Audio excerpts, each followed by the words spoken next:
Issue 3 of the Dynamite Ben 10 comic has now been released. You all know the drill. It's time to break down all the Easter eggs and tell you my thoughts on the book. The story begins where the previous issue left off, where Gwen finds Ben and brings him inside the rust bucket. It's kind of funny how Gwen grabs a tennis racket to fight Cannonbolt with. What is that going to do? There is one panel of Gwen where the background turns pink and blue. Is that referencing her mana? Hopefully we don't have to wait too much longer to see Lucky Girl in the comic series. The army is still dealing with Crab. We see Colonel Rosem give the order to Master Chief and Doom Guide to shoot Crab with fire. But it doesn't work, and Crab feels that the Omnitrix's energy signature is getting closer. With his life in danger, Max activates the autopilot to bring the rust bucket closer to him. I also want to note this one character moment for Ben where he mentions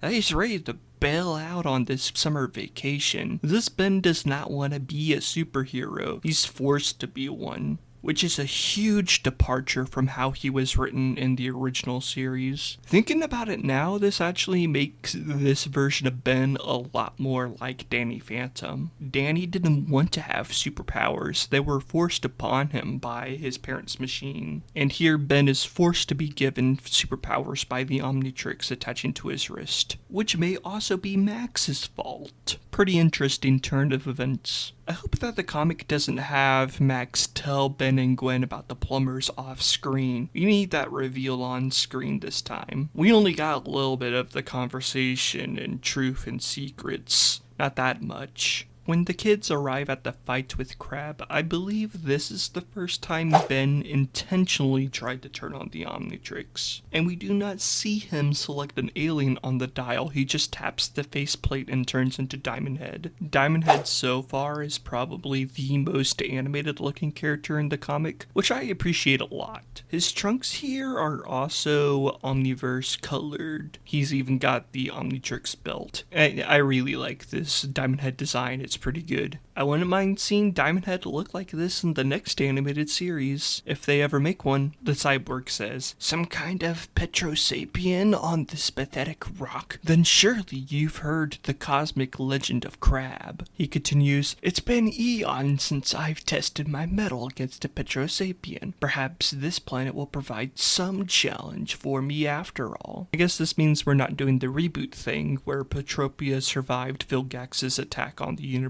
This also brings into question whether or not Crab has even met Tetrax. We don't know yet. We can only speculate for now. Hopefully this comic series lasts long enough to tell that tale one day. Crab also comments that Ben possesses power but no discipline, very similar to what Tetrax said to Ben in Hunted. Crab also says that Ben possesses a Petro being's bravado. I think that also very much describes how Tetrax is. Gosh, it would be awesome if one day we get another named Petrosapien character. It's always awesome to get more lore for Diamond Head's homeworld. Back to the comic itself, Crab has laser eye beams. He's never done that before. On the next page we get an "aw man" from Diamond Head and an "oh man, this is bad" from Ben. As Ben returns to human form, Crab says, "The Conqueror will be pleased." Back in the rust bucket, Gwen asks her grandpa what's going on, and Max just says, "We don't have time to explain. You've already seen more than you should have." At the start of issue 4, we better get Max telling Ben and Gwen about the plumbers. We better. With the rust bucket, Max scrambles Crab's systems with a particle burst beam. After that, Ben transforms into forearms and gives Crab a sumo slam. Now this is the classic Ben we all know and love. Ben smashes up Crab so badly he loses an eye. Max then says one of the rudest things he's ever said. "It's lucky that your cousin is my one and only grandson. Otherwise, I might not go to the lengths I'm going." So if Ben wasn't your grandson, would you leave him for dead? What if you had more than one grandson? Would Ben be expendable? What is he trying to say here?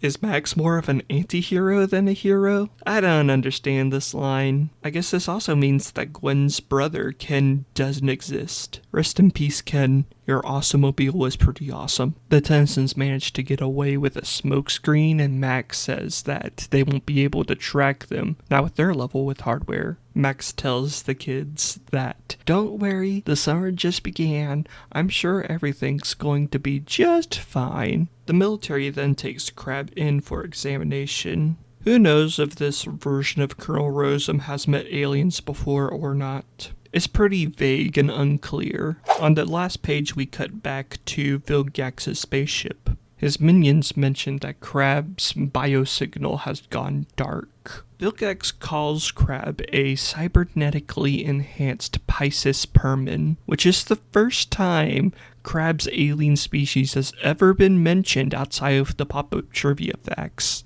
Hopefully this also means whenever a new alien species is eventually introduced in the comic, they'll say what it is. I really like Vilgax's new outfit here. Looks very nice. I'd buy an action figure of this guy. And to raise the threat level of the series, Vilgax is using a gigantic machine to tear apart a planet. Bet it's definitely going to need way big to fight Vilgax again. Or maybe Upgrade can control this robot. I'm sure Grey Matter could think of something. And yeah, we're done with issue 3 of the comic. We're done with the Crab arc. I really enjoyed this third issue. I think it's my favorite one so far of the series. I'm excited to see what they do next. I hope you all enjoyed the video. If you want to watch another one, I got an entire video about Crab you can go watch. And if you want to talk to me, you can join my Discord server, link in the description below.